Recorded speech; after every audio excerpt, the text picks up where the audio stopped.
Brooks Tomlin will have all the details right after the break. Stay with us.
On Fox 35, the news station.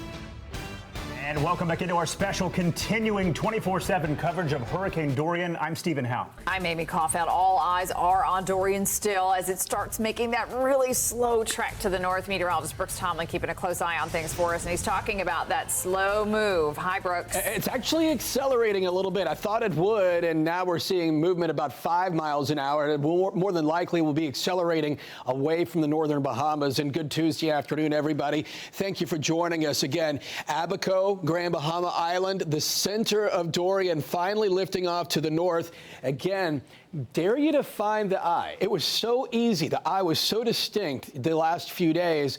Dorian is weakening, and that's good news for us, and it's good news for the Bahamas. Have the 2 o'clock advisory here from the National Hurricane Center. Winds down to 110 miles an hour, pressure up to 959 millibars, and it's moving what it says northwest at 5, but I don't know. It looks awful close to northwest or north, just to the naked eye. Real quick, another point of perspective. When Matthew passed by here 3 years ago, winds were 125. Pressure was in the 930s. So we are looking at a weaker storm right now. And speaking of Matthew and speaking of comparative storms, the last few days, the track of Dorian was precariously close to what Matthew did 3 years ago. Now it's inching closer and closer to what Floyd did back in 1999. And if you remember Floyd, it was primarily a coastal event. Flagler, Volusia, and Brevard, especially east of I-95, US 1 and the intercoastal.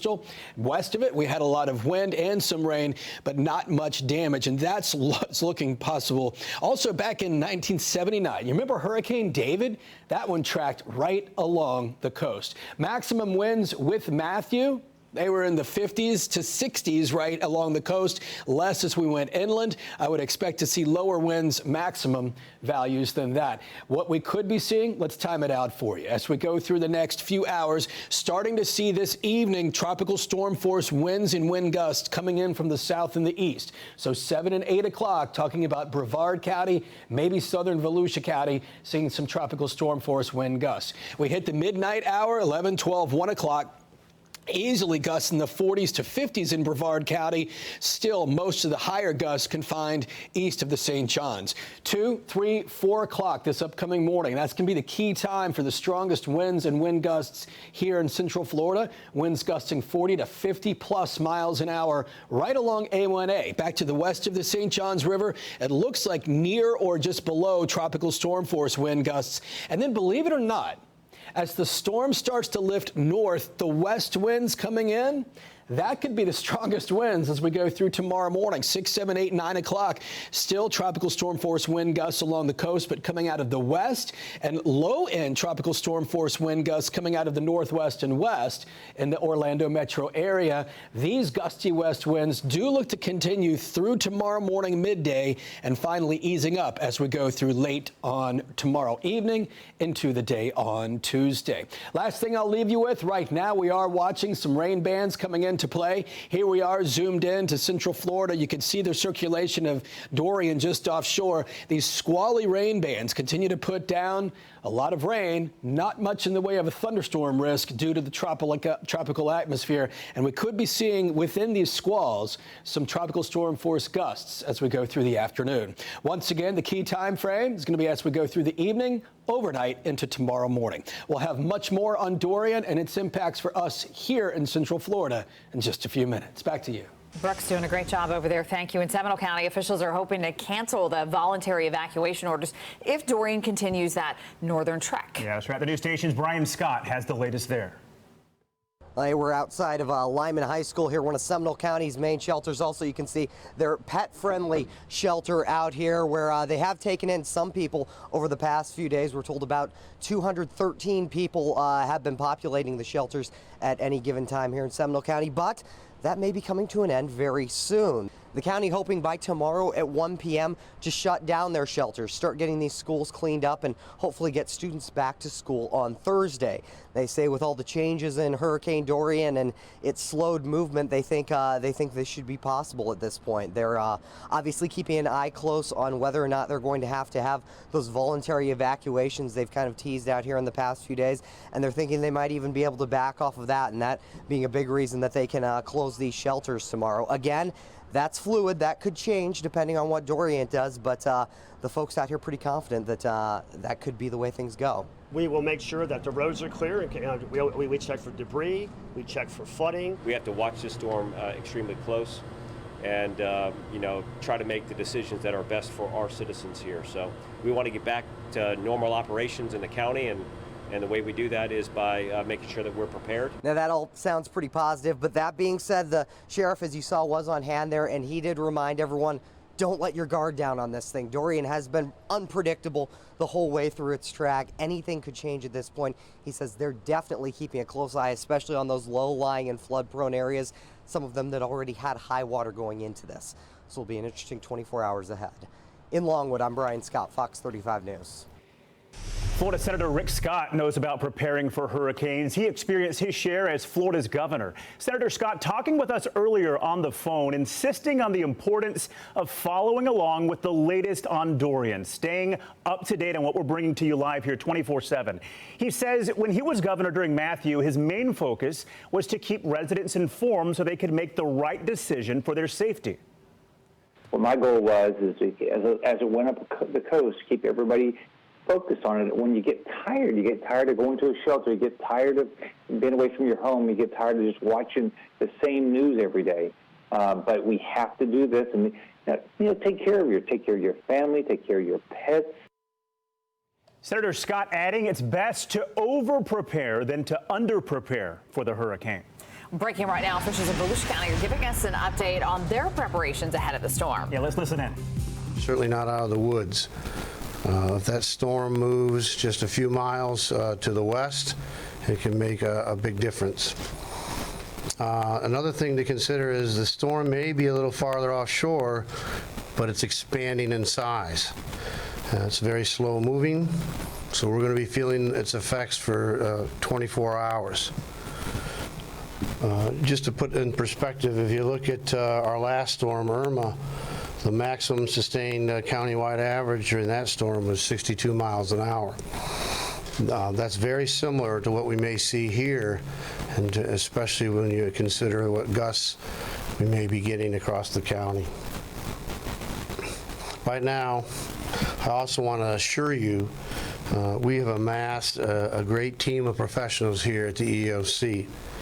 And I also want to assure you that we've had our elected officials from your county council, school board, city officials have either been through here and been briefed or being actively engaged constantly throughout this event.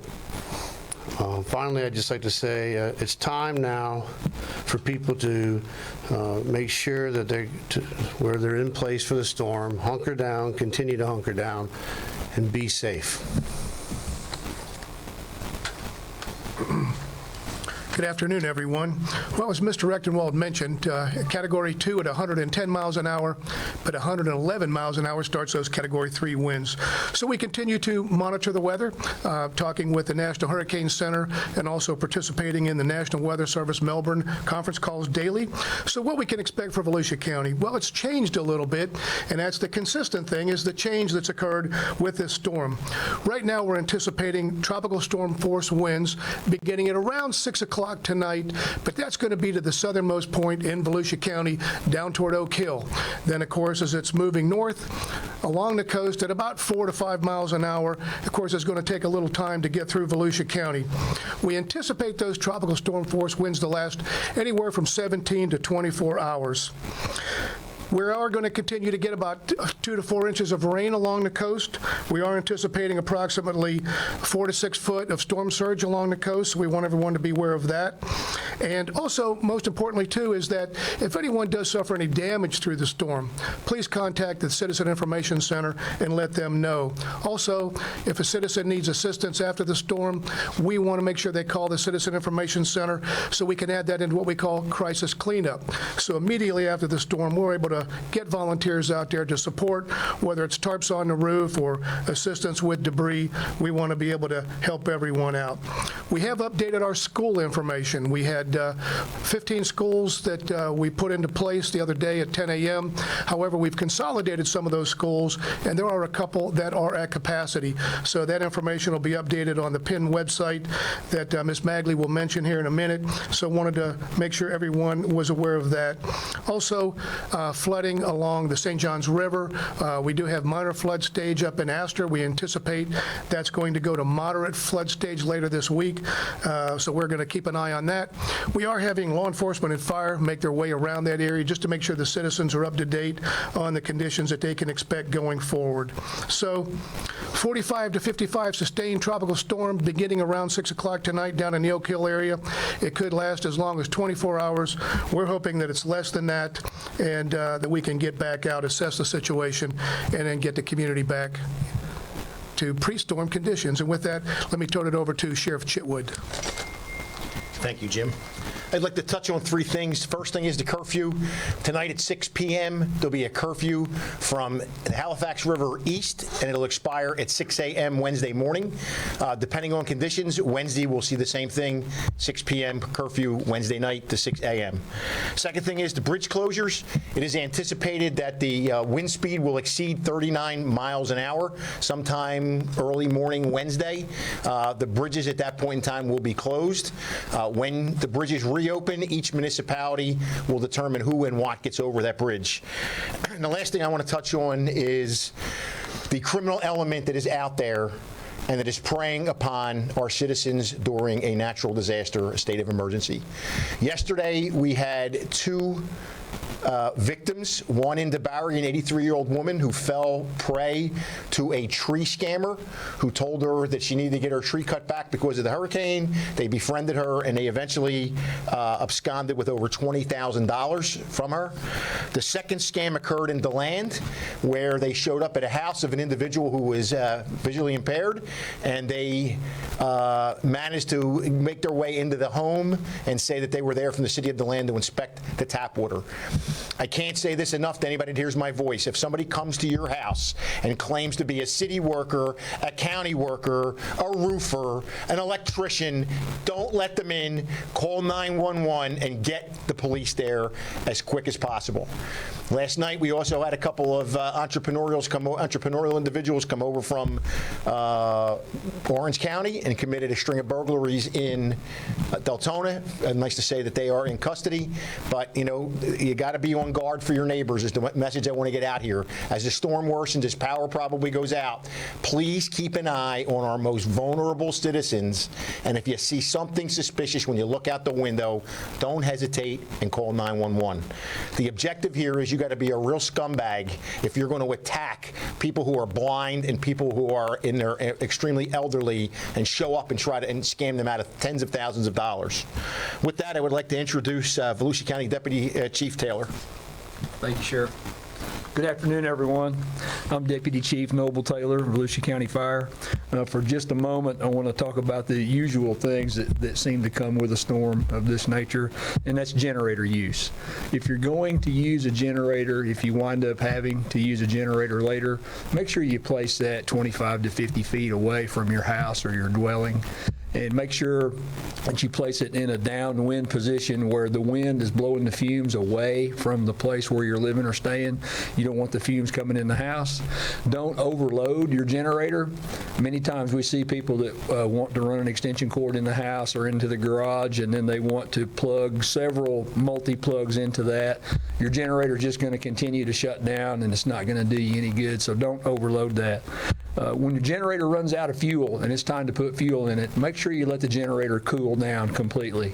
It might take 45 minutes, but let that thing cool down and then refill it according to your manufacturer's recommendations that are usually printed right there on the unit itself. Do not try to refill your generator while it's hot because you will get hurt with that, all right? Never, ever, I can't say this plain enough, I can't say it enough times, do not run a generator in an enclosed space, in the house, in the garage. It only takes a minute or two for that to build up in the house, and it will replace the oxygen, and it will make you unconscious, and we don't want you to become a statistic, okay? So be careful with that. Eventually, when the storm passes, and it will, keep that in mind, okay? You may have some debris in your yard. You may choose to run a chainsaw. You may have a limb down here and there.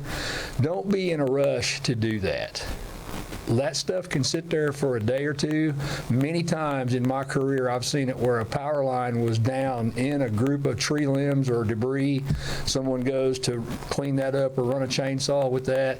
They step on it, they touch it, it's high voltage, and now they've lost their life simply because they didn't just wait a day or two to get that done, all right?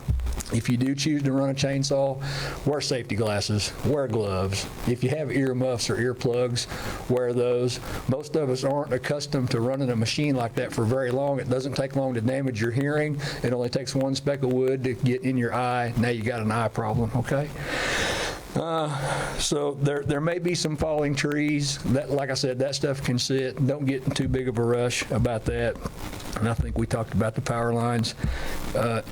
Especially now more than ever, you may be in a situation where you have to sleep in the house. Electricity might be off, or you might be using a generator. I just want to remind everyone that it's a Florida state law. Every bedroom or sleeping quarters has to have a working smoke detector, okay? Even if it's a little $6 unit that you put in the ceiling with a battery in it, do not sleep in an area or a quarters that doesn't have a smoke detector. It only takes a little bit of smoke, and now you got a problem, all right? We don't want you to have any problems at all. I think that just about covers that, ma'am. Thank you. At this time, we'll open it up for any questions. Sheriff, was the victim that was really impaired, did they lose money as well with this scam? The question was, did the victim who was impaired also lose money during the scam? They did. Excuse me, I don't know the amount of money and jewelry that was taken from them. Detectives are following up on every possible lead to try to bring these people in. Those were the burglaries, were those homes? It was a Sorry, Joanne. It was a strip mall that was burglarized. It was 3 stores, cash registers, cash, some stuff from a vaping shop was stolen. With the help of Orange County, we were able to make an arrest of 2 individuals, a male and a juvenile female, and recover all of the property. Lastly, how do you plan to enforce the coaching instructions? The curfew really, the main purpose of the curfew is to keep folks off the street that don't have anything to do with the emergency.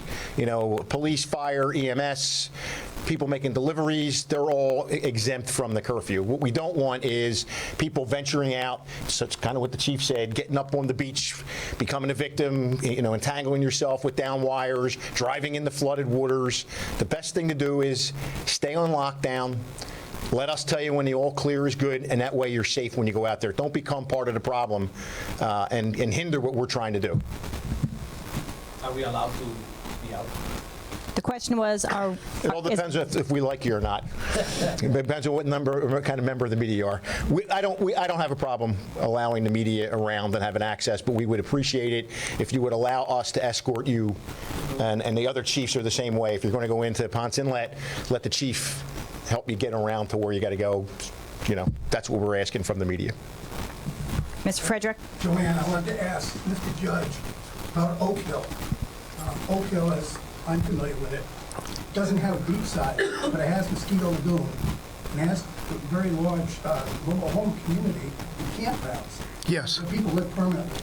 Yes. Is there a problem tonight? The question is, I'm sorry, this is for our Facebook audience. The question is, what about the residents of Oak Hill and their safety precautions? Absolutely. That's why we posted the mandatory evacuations for everything east of I-95, certainly includes Oak Hill, mobile homes, RV parks, low-lying areas, our beachside communities.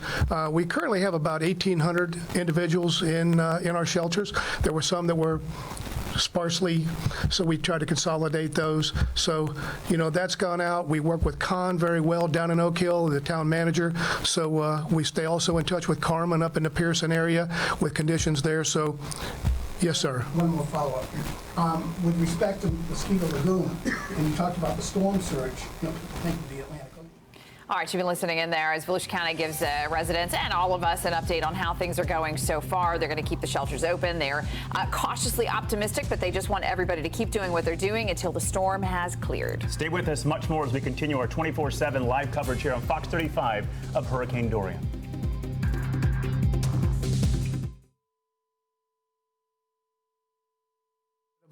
A movement toward the coast and our conditions.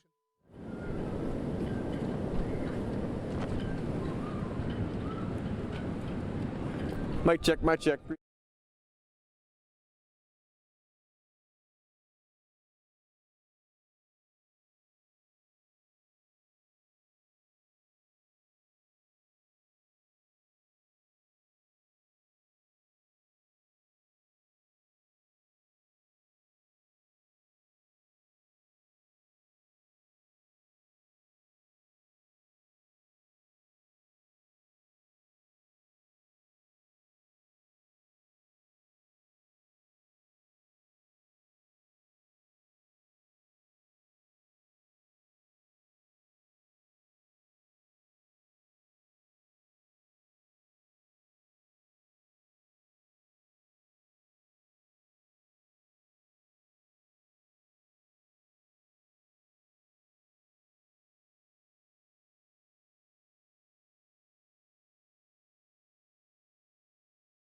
Welcome back. 2:22 now. Hurricane Dorian did turn deadly in the Bahamas. At least 5 people were killed, including a 7-year-old boy. The storm brought a storm surge anywhere between 12 and 20 feet in some places. Wind gusts that topped 200 miles an hour.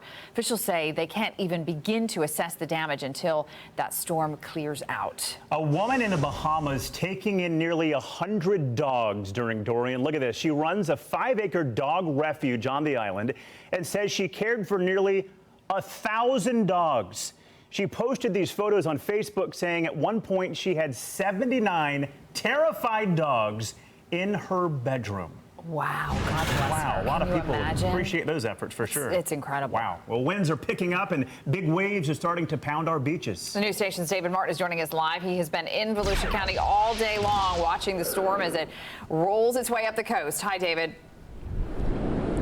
Hello there, Amy. We are live this morning in Daytona Beach at the Sun Splash Park. We're just debating whether I should do this live shot with my hoodie up or down because I've been fighting the darn thing for the past hour here as the winds pick up on the Atlantic Ocean. Just take a look at the surf. It's been something, sight to behold. In fact, the park is a favorite among people who are locals and who come to visit the Sunshine State during a hurricane event like this. Hello, everybody. You guys are from DeLand, right?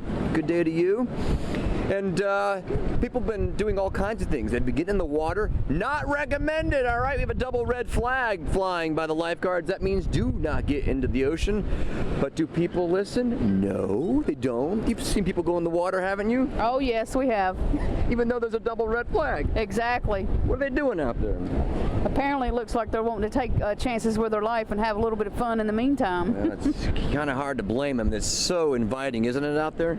It is, but it's a little dangerous.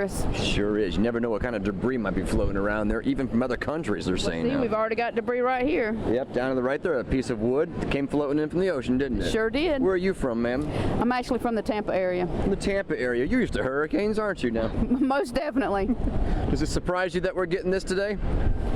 No, not really. It's that time of year. It's that time of year. This is like that red hot week. Well, thanks for talking to us. I appreciate that. Stay safe.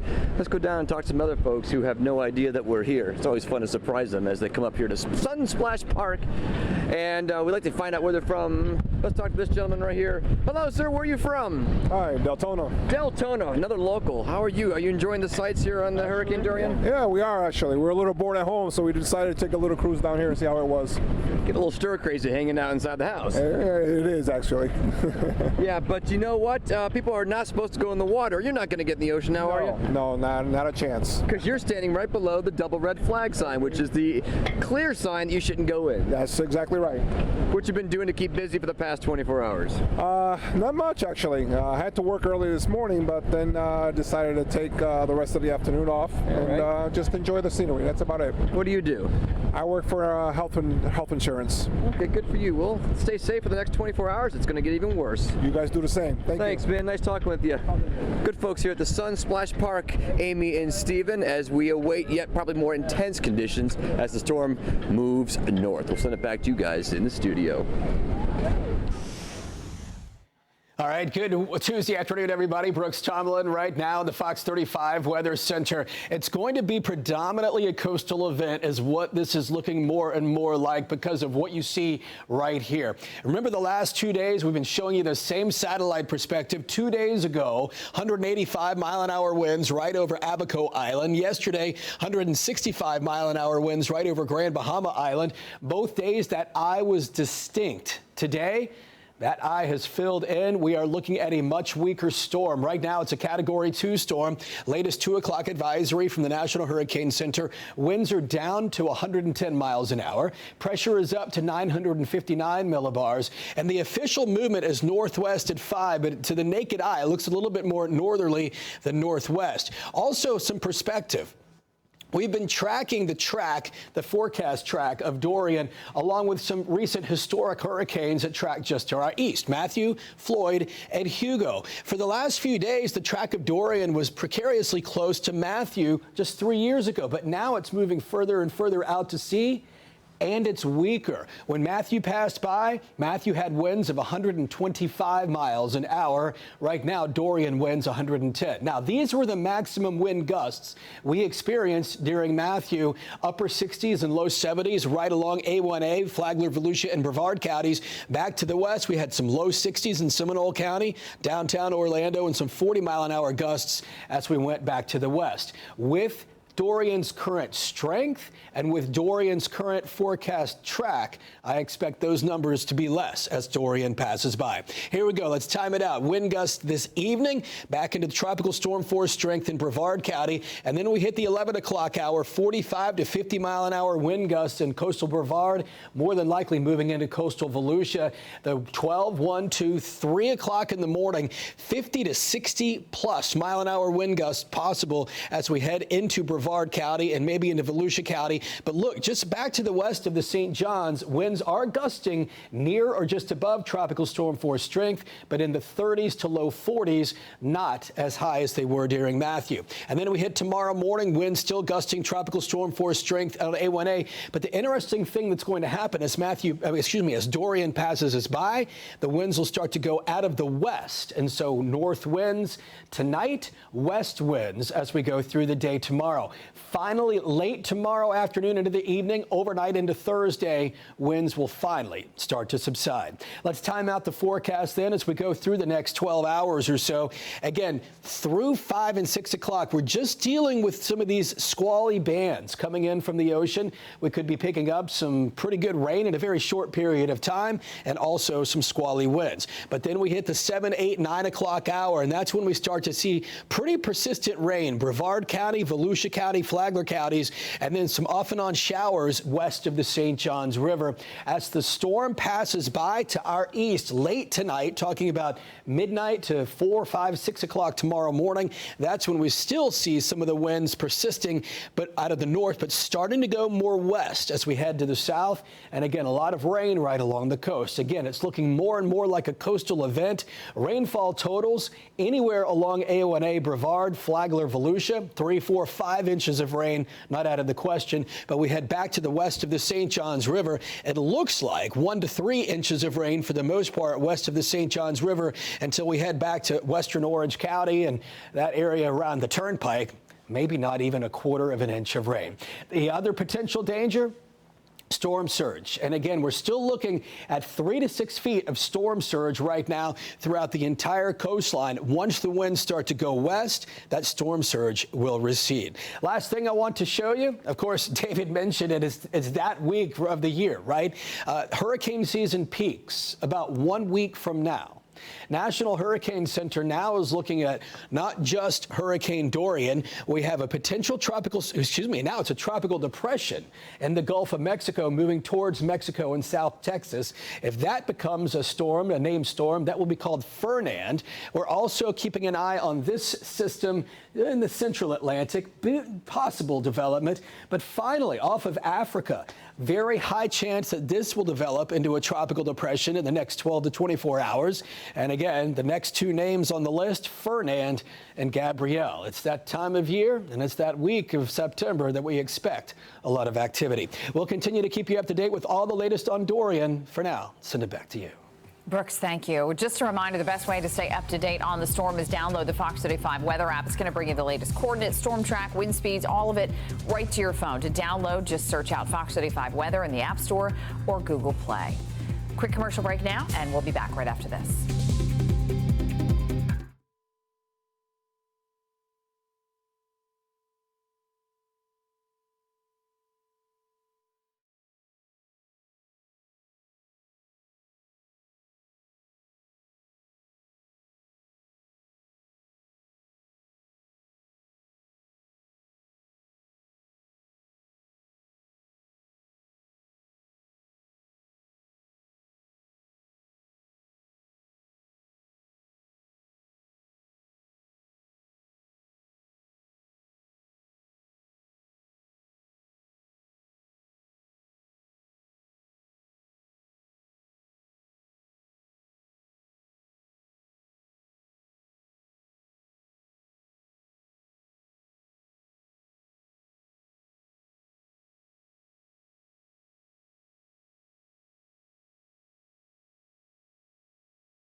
Continuous live coverage of Hurricane Dorian. Take a look at this video out of the Bahamas. 20-foot waves slamming into a home on Grand Bahama.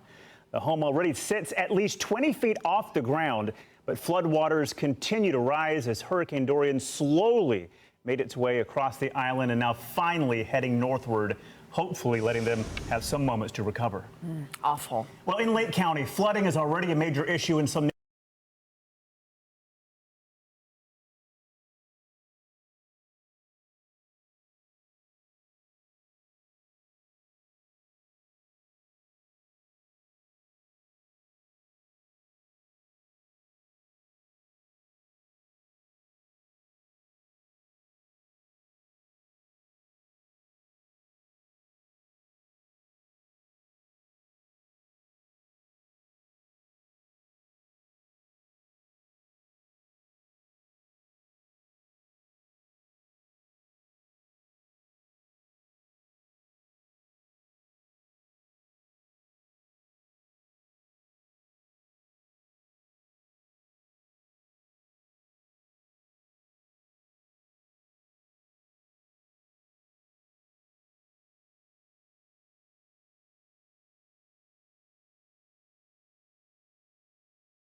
Rain and a squall coming through right now. Downtown Orlando, clearing skies. It is windy, gusty, rough right now in both Brevard County and in Volusia County. Look how far out to sea those waves are breaking. Guardian Live Weather Radar, once again, the rain shield still offshore Brevard County, but it's getting closer and closer.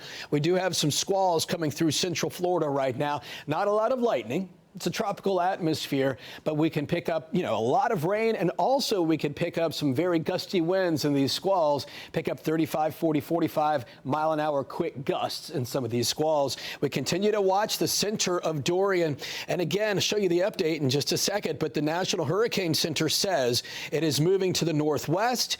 It looks a little bit to the naked eye like it's moving more closely to the north. And so we'll have to see what the 5 o'clock advisory says. But again, a northward movement would keep it further out to sea and give us better conditions. Needless to say, we have a hurricane warning in effect for all the coastal counties through the entire event. Talking about Flagler, Volusia, and Brevard. West of I-95, tropical storm warnings through the entire event. But once again, we're looking at a weakening storm. I've shown you this satellite for the last 3 days, the same exact view. 2 days ago, made landfall with a vicious eye right over Abaco. Yesterday, sitting and spinning right over Grand Bahama with a very distinct eye of the storm.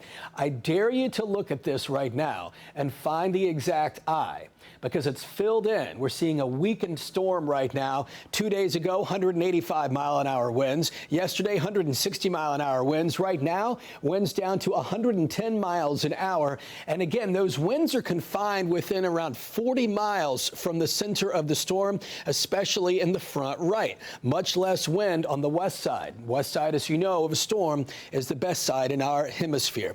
959 millibars, so that is up. And again, Hurricane Center says northwest motion at 5. Looks like the motion might be a little more north. We'll find out when we get the 5 o'clock update. We've been comparing for the last few days several recent or historic hurricane tracks that have been off the east coast of Florida compared to what Dorian might do. Dorian's track for the last few days has been very close to Matthew's track just 3 years ago. Well, in the last 24 hours, that track keeps shifting further and further out to sea. And if Dorian takes a more northward track, it'll be very similar to Floyd back in 1999. And again, with Floyd, it was primarily a coastal event, meaning anywhere east of the intercoastal, that was where the worst weather was. And then west of the intercoastal, we saw breezy conditions across much of central Florida. Highest wind gusts during Matthew, right on A1A, upper 60s and low 70s, low to mid 60s, Sanford and Orlando, and some 40s back to the west. If Dorian continues on her current strength and current trajectory far offshore, I expect we'll see much lower numbers with Dorian passing offshore. Let's time it out for you. Tonight, winds gusting already 7, 8 o'clock. Tropical storm force strength into Brevard County. We head towards the midnight hour, close to tropical storm force strength in places like Seminole County, especially eastern Seminole, eastern Orange, into Volusia County. The strongest winds look to be after midnight through probably 7 or 8 o'clock tomorrow morning. 40, 50, maybe even some 60 mile an hour wind gusts right along A1A. We hit tomorrow morning, the winds start to come out of the west. Tonight, they'll be out of the north. Late tonight, the northwest. Tomorrow morning, out of the west as Dorian shifts off to the north. And through the day tomorrow, we could see some tropical storm force wind gusts out of the west through all of central Florida. Finally, as we go through late tomorrow evening and into the day on Thursday, the winds finally subside. Let's time out the forecast then through the next about 12 hours. Again, the rain shield more than likely near or just offshore Brevard County through 5 and 6 o'clock. But then we get into the 7, 8, 9 o'clock time frame, starting to see that persistent tropical downpours right along A1A, Brevard County, Volusia County, and some squally weather west of the St. Johns River. We head towards the midnight 1, 2 o'clock hour this morning. The center of Dorian well offshore of our coast. And again, seeing some strong north and eventually west winds come into play as Dorian passes on by. How much rain then? Well, again, right near A1A, 3 to 5 inches could be a good forecast. West of A1A and west of the St. Johns River, 1 to 3 inches for Orlando Metro. And then we head way back to the west, maybe not even a quarter of an inch in parts of Lake County and western Marion County. We'll continue to keep you up to date on the latest on Dorian. For now, we'll send it back to you. All right, Brooks, thank you. And as we're starting to see the storm kind of move away from us, not having the impact that we originally thought it would, we want to update you that Volusia County is now closing shelters. They are closing Pine Ridge High School, Pride Elementary, River Springs Middle, and University High School, letting know that they're consolidating because they just don't have enough people to fill them up. So again, those 4 shelters are now closed. That's a good problem to have, though. It is. It's not a very having the it's a good conditions that sign. would warrant that many shelters. Exactly. Well, right now, parts of Volusia County are still seeing some of the impacts of Dorian. Yeah, the news station Danielle Lama has the latest from New Smyrna Beach. Here in New Smyrna Beach, there are a lot of people still outside hanging out, trying to just get a look at what is happening in the ocean. Take a look at these crowds on New Smyrna Beach. This is Flagler Avenue, very busy area typically with a lot of restaurants and shops. And right now everyone is just putting their phones and their eyes toward the ocean. Now, if you come down this way, you can see that we are close to high tide at this point. The water is coming up very high. It's hitting the seawall. It's hitting some of the businesses out here, and it's bringing some seaweed and sea foam with it. If I walk down this way, you can see part of the walkway here is just covered with sand. And one of the biggest concerns in this area is going to be the storm surge. A lot of folks are very worried about flooding, but of course we will continue to monitor the situation out here. There is a mandatory evacuation for beachside Volusia County that went into effect yesterday, and then a 6 p.m. curfew going into effect tonight. Right now, police are out here. They're asking the folks that do not live beachside in New Smyrna Beach to please head inside. In New Smyrna Beach, Danielle Lama, Fox 35 News. Thank you, Danielle. Coming up on the news station, we continue our live team coverage of Dorian. Yeah, we'll head up to Brevard County where people are hunkering down there. Stay with us.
right now on Fox 35, the news station. Good afternoon. The news station going wall to wall with continuous coverage of Hurricane Dorian. I'm Stephen Howe. Hi, everybody. I'm Danielle Knox. This powerful storm now just a Category 2 at the moment, but we are continuing to monitor every development as it relates to Hurricane Dorian. Let's get right over to meteorologist Brooks Tomlin, the very latest on Dorian. Actually, that's Glenn Richards, Hi, guys. Glenn. Hey, Glenn. What are you seeing? Brooks knows a lot, too, though. I'm going on. Brooks is wrapping up a few graphics for us, and he'll be out here in the next, 15 minutes or so. So I'm filling in right now. All right. All right. Hey, I'm also taking a look at the Fox 35 weather app. Want to let you know, again, now is the time, again, with radar. You got the storm track on it. And, again, what's pretty cool, too, a lot of folks don't know, as you zoom on into storms, you can actually see exactly the movement, and it tracks it for you, showing you communities that will be hit. So, again, that's the reason why we do let people know, because, again, it shows you the warnings, and it will let you know if there's something nasty coming at you right now. Here's live radar right now and satellite showing over the last 48 hours. You can see how, again, Dorian worked its way from Abaco Island, and it just kind of sat there as we worked our way through the early part of the day. Now, look how much unhealthier the system looks. Look at it here. Again, that was late Sunday, just a buzzsaw going across from Abaco over towards Grand Bahama, then starting to weaken a little bit, starting to wobble. We had that going on earlier this morning and really wobbling now. The eye is even struggling to stay alive as some dry air is getting pulled into the system. So, again, it is a battle for Dorian right now to stay alive, and I don't feel bad for it. Right now, hurricane warnings are up right now along our east coast, Palm Coast, all the way down to Melbourne, and Titusville. Tropical storm warning still inland. Again, the good news we're finding today is that the center of circulation is definitely moving more northerly than it is westerly. So when the new advisory comes out here in about 45 minutes or so, I do expect to see it pushed a little bit more offshore, which again is great. That's what the Hurricane Center's job is to do, is to get us alert and warn us. And even though it is slowly looking like it's going to be more and more offshore, you keep things in place, again, because there's still that potential. They just want to make sure and guarantee, because once everybody, you close everything down, there's evacuations, all that's going on, you don't want to see people going back and thinking, there's nothing going to happen at all, and then something does. So they're just making sure that everything is good. And right now the winds are 110 miles per hour. It's moving northwest now officially at 5 miles per hour at this current track, and that movement, there would be 110 miles offshore. If it is moving more northerly as opposed to westerly, it's going to be about 120, 130 offshore. So again, remember, the tropical storm force winds do not reach that far to the west. Sustained winds and the hurricane force winds are only like 20, 30 miles to the west of the center. They're actually, most of the hurricane force winds are all north and south right now of the center. As we get into Wednesday in the evening, already up around Jacksonville, still weakening, getting off the Carolinas, and then eventually heading off the east end of Canada as we get into, looks like, Sunday in the afternoon. Here's a look at the current winds across central Florida. These are the sustained winds. 22 in Melbourne, 30 just a little while ago over in West Palm Beach, 13 in Ocala, 18 up in Jacksonville. Live radar. This is, again, what we'll be doing now most of this evening and during the overnight and early tomorrow is tracking these bands of rain. Now, a lot of this that developed today over land, producing some lightning and thunder just a little while ago in the villages, that developed due to the heat of the day. And again, the circulation of Dorian. It's not really, I guess, a true feeder band from Dorian. It's kind of a hybrid. You can still see, again, racing right now the rain across areas across southern Marion County through Sumter County. Also some bands of showers now hitting. And this is the main core now of Dorian, now beginning to affect southern Brevard County. Tracking this, again, this is racing to the south at about 50 miles per hour. So Sebastian, Ballard Pines, out towards Wabasso Beach, where your storm surge right now is running about 3 to 4 feet. You will have more in the way of a steadier rain developing. And you can see on the computer model, that's area of steadier rain will be slowly coming north, occasional showers inland. This is overnight tonight at about 2 a.m. But the main area of wind and rain just really hitting the coast. But tomorrow morning, as the system will be weakening, and it's not going to look as healthy as this. This is just the computer model, its depiction of what it's going to be with the circulation. There will be more showers, and the computer model has been pretty consistent on that. We've seen that for about a day now, showing that more showers would actually hit tomorrow morning, blowing on through, and some of the strongest winds will be tomorrow morning once the winds kick in out of the west. So just be aware, everything won't be Jim Dandy as we get into 10 o'clock tomorrow morning. It'll still be cloudy, there'll still be some showers, and definitely still some gusty winds. One last thing to talk about, the amount of total rainfall right now, still expecting about 1 to 3 inches of rain from Orlando to the east. Only about a half of an inch of rain there, Danielle and Stephen, as we get into areas out towards Lake and Sumter and Marion County. So again, very little rain west, but still some pretty substantial totals east of Orlando. All righty, Glenn, thanks for that update. Take a look at this video. An angry ocean pounding the pier in Sebastian earlier today. The heavy surf, all courtesy of Hurricane Dorian. Brevard County already feeling the impact of the storm. The county expected to be one of the hardest hit areas of Central Florida. The news station's Mike Magnoli is live in Melbourne for us this evening with more. Mike, good evening to you. What are you seeing out there? A little windier than when we last saw you. Hey there, Danielle and Steven. It's getting real out here, ladies and gentlemen, and I'm happy to report that some of the folks in the crowd have tapered off. I don't see anybody else in the water right now, and that's good. I don't want to see that because conditions have worsened out here, I would say, within the past hour. The wind coming off the ocean, okay, it's also coming from the north, and it's blowing sideways across the beach, so you get smacked in the face with sand. Very, very unpleasant out here, but you still see some folks coming to take it in and take a look at this before conditions get even worse, potentially during the overnight hours. Now, Brevard County's coastal area, the Barrier Island, low-lying areas that are prone to flooding, mobile homes, those spots are in a mandatory evacuation zone. That does not go for the rest of Brevard County, though. That is just the Barrier Island. A lot of folks did take that seriously. They left on Sunday. Some of them have since trickled back to their homes because we're not going to get a direct hit. But look, you see these conditions right now in this live picture.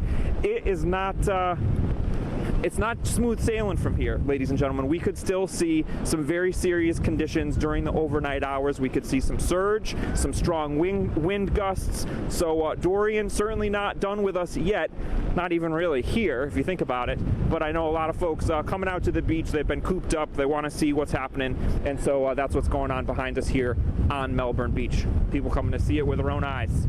We're live. I'm Mike Magnoli, Fox 35 News. A lot of people coming to see it with their own eyes. All right, Mike, thanks so much. 407 further inland, the area of Astor on high alert. The St. Johns River under a flood warning in that area. The news station's Jessica Albert is live there for us with more on this. Jessica, good afternoon to you. What are you seeing?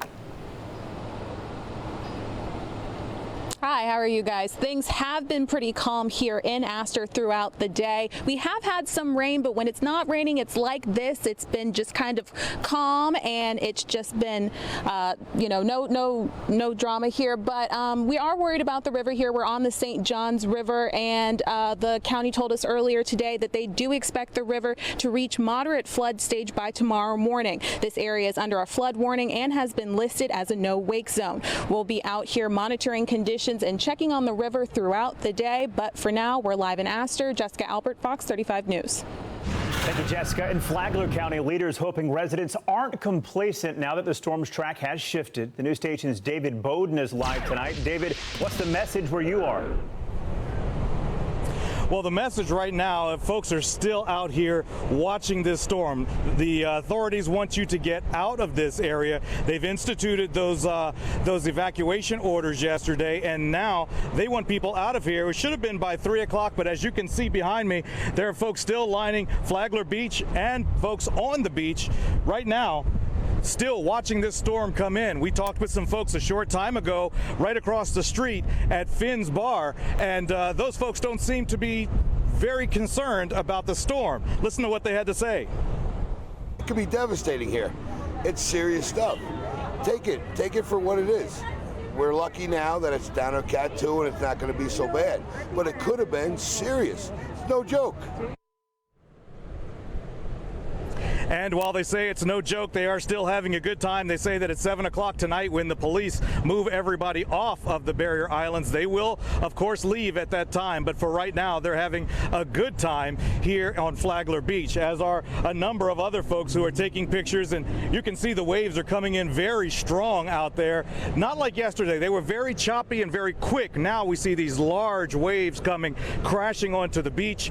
And this, at this point, is only going to get worse as this storm continues to approach. We're going to keep our eye on it for you and let you know the very latest as the information becomes available. For now, we are live in Flagler Beach. I'm David Bowden, Fox 35 News.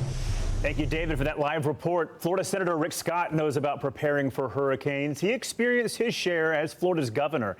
Senator Scott talking with us earlier today on the phone, insisting on the importance of following along with the latest on Dorian, as we're bringing it to you here 24/7 on Fox 35. He says when he was governor during Matthew, his main focus was to keep residents informed so they could make the right decision for their safety.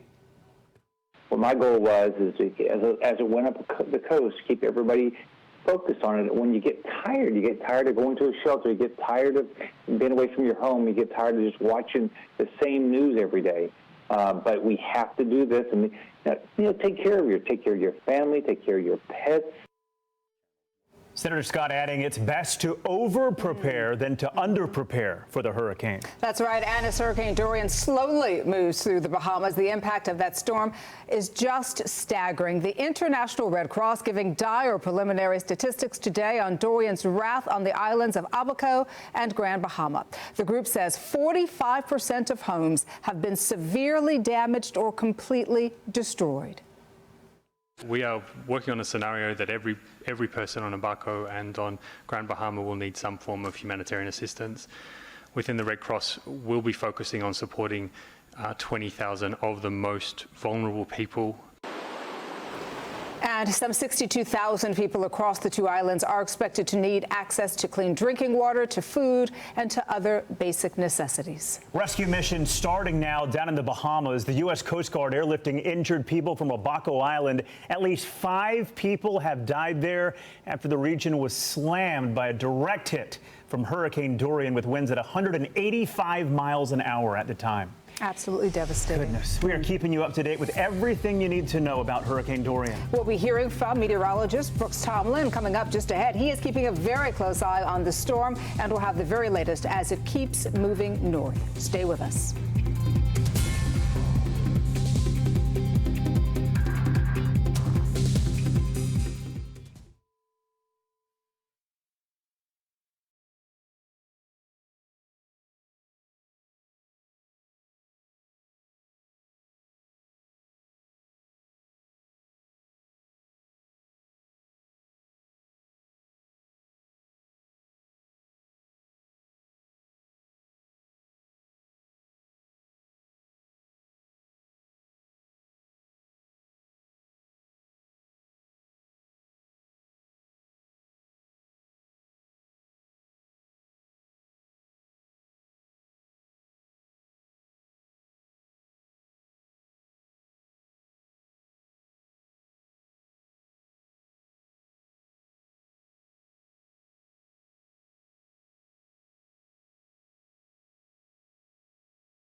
and heading inland.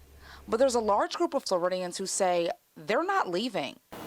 Every year there's a storm, it's not going to be any different. If you pray and you prepare, hunker down, make sure you got supplies. Like Dick and Barbara Parks, who've lived through several storms. Been here 8 years, and this is the third hurricane. We stayed